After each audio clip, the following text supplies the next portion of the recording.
Aliw ba ko check do? Do. Karaan kayo mga idol, no? Mura man siya og kan mga idol, mura siya og kanang sa mga Santos ba nga kan ba? Silver siya, pero i-check na ito mga idol kung pure ba siyang silver. Okay. Nimbuon mo na siya.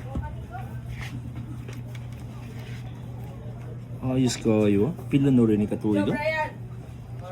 Alright. Pag ato ni siya butangan ng waksido mga idol, pag dili gani siya mubukal, pure ni siya nga silver.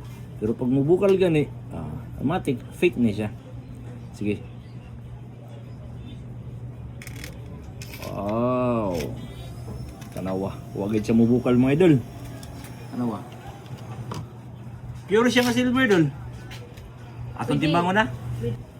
Ang akong palitan ni Dol kay 1,500. Pero kita mo kung akraan siya Dol. 2,000. Okay ra nimo? Sige dul, deal dul. Okay. Okay. Aton limpyuhan ang aton napalit nga silver mga idol kung nano siya kaanyag kung malimpyuhan. Alright, sige. Limpyuhan naton. Okay, aton na limpyuhan para makita kung nano ang iya kaanyag. Yung na nila pag limpyo mga idol. Simple lang ayaw para dali na siyang limpyuhan.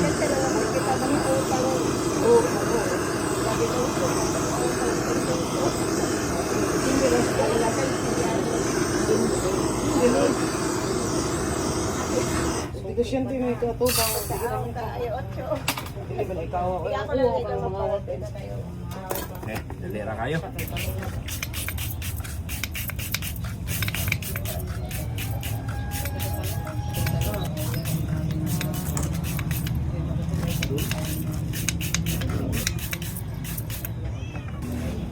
Di ba?